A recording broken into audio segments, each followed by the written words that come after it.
acknowledge or create an enemy. This is point number 6. Entrepreneurs usually say that they have no competitors because they are so innovative. But when a sophisticated venture capitalist hears this, they come to 2 conclusions. Conclusion 1, there's no market or you're clueless.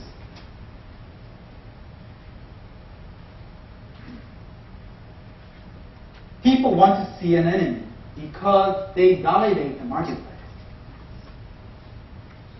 Let me explain once again. I didn't do it right. VCs tend to think either there's no market or you're clueless. So make sure when you propose a business, make sure you come up with an enemy. Create a competitor. Then you can convince your investors, oh, this is a relevant market.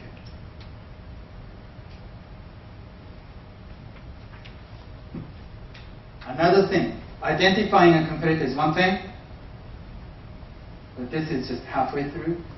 Another thing you need to do is describe why you have an unfair advantage and no first mover advantage. Don't use this. Only big companies can do this. Entrepreneurs, stay away from first mover advantage. Unfair advantage. It's not just advantage. It's unfair. It's so unfair that you don't have to compete on the same level. For example, let's suppose you have a patent. Patent allows you to own something. Nobody else can touch it. Unless you have a patent. Let's suppose you grow your market size organically. Let's suppose you're building a bed. In Japan, there's an unfair trade law. Unfair or anti-competitive trade law. If your market share exceeds 72%, you're touching this boundary.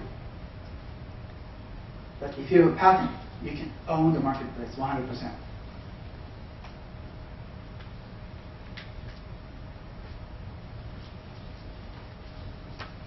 Competition. What solutions already exist? What likely competitors will emerge? Why are you superior? How will you maintain your edge in the future? These are the things that you need to think about. But never stay away from competitors. Go into a marketplace where a whole bunch of competitors exist. This is a sweet market. It's a huge, sizable market.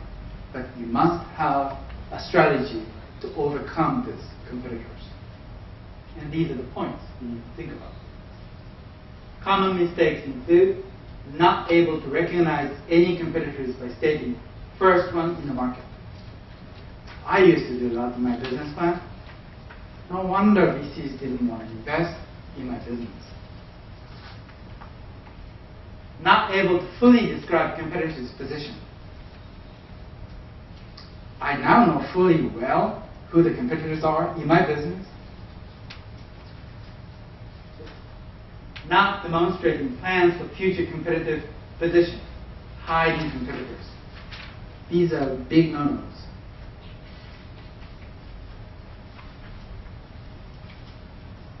Now, knowing a competitor will help you create very good products.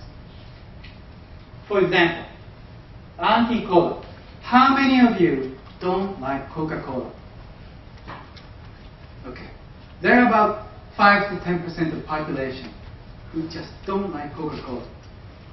It's hard to believe, right? But there is. Now, Pepsi came up with a solution, 7-Up. It may never become the size of Coca-Cola, but this is a sweet niche market. And 7-Up is a long seller. So be aware of your competitor. And if there's a room, come up with a product or service. Another example, anti-ramen. Have any of you eaten cup noodles?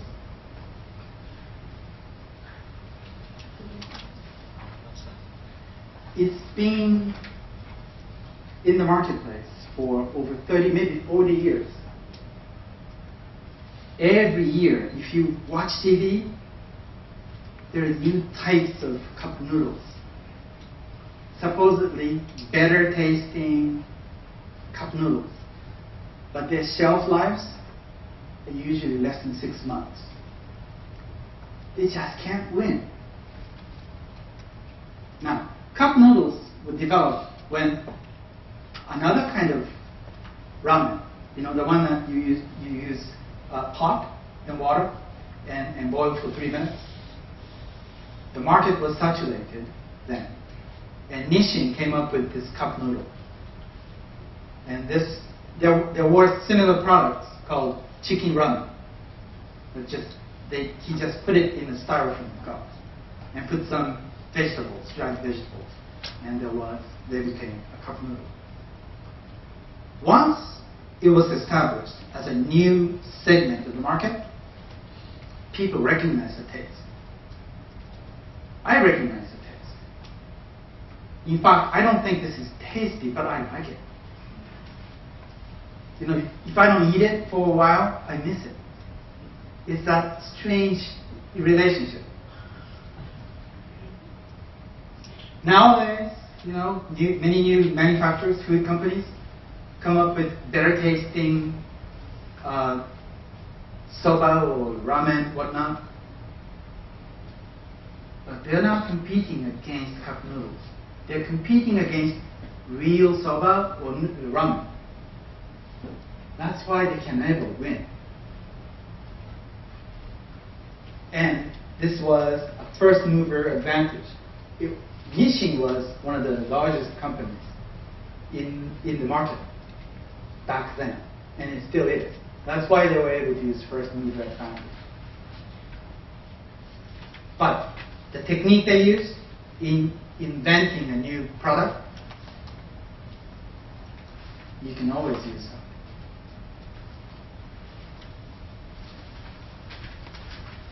Point number 7, unfair advantage. I started to explain this a little too soon. But what is unfair advantage? Usually in a business plan, we ask for competitive advantage. But what you need is unfair advantage. It's so unfair that nobody can compete with you.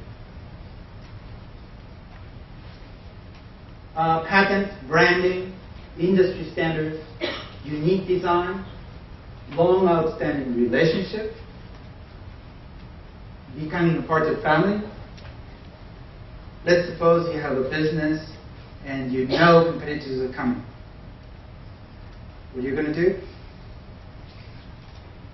Before you lose your very important customer, become a family. Have them invest in your company. Then they're going to treat you better. They're going to treat you different because you are now a family company. Even if your client, former client, now a family member, is approached by a better product, your client or now a family member is not going to drop you like a hot potato. It will at least give you a forewarning.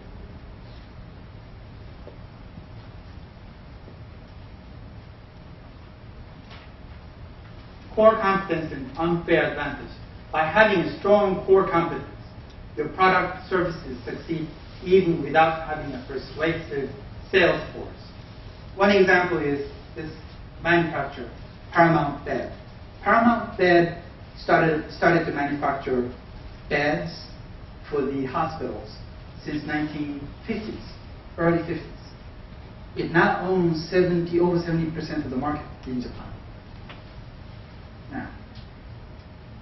almost all nurses know about this.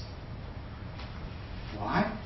Because it's so easy for a nurse to break their back if the bed is poorly designed.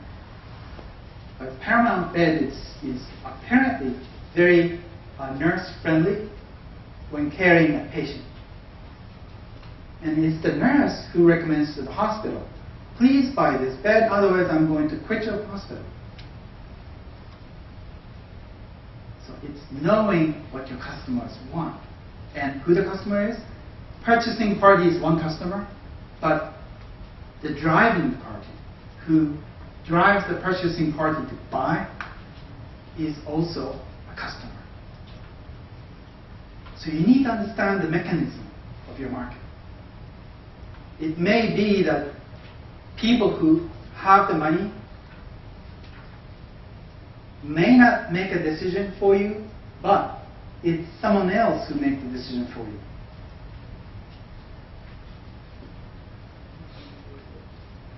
Point number 8, business model. Do you have a business model? And I'm not talking about business model patents. It's a business model. How are you going to make money? It's simple. Your business will not work unless you have a business model how to make money. It's a very simple truth, but it's often very difficult. You may have a very high mission, high purpose in your company, and you're dealing with a customer base who's unable to pay for something. Now, you need to come up with a business model that helps to pay the service that you're about to render. And just like the previous page, you may be working with a sponsor who's willing to pay for your service.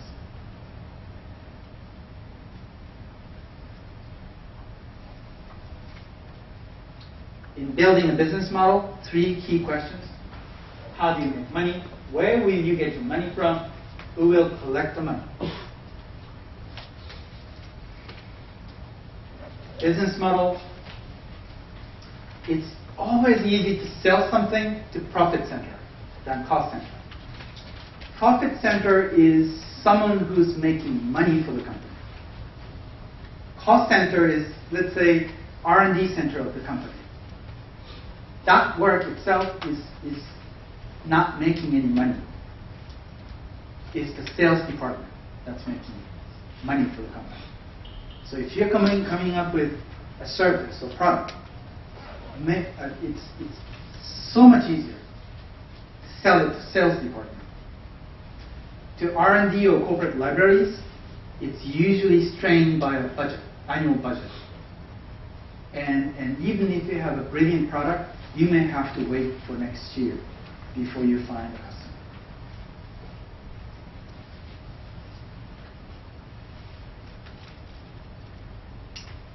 Sales strategy. Describe demographic of customers, outline structure of the sales channels. Common mistakes include no examples of hot prospects. When you create a business plan, write a business plan, make sure you put someone's name in it, a customer's name. You just don't say, we may have a customer. You bring a literal name. Let's suppose you're building a software product. You need to name someone like IBM or Microsoft who's going to buy this. Then all of a sudden your business plan becomes more realistic. Marketing strategy, this is also tough.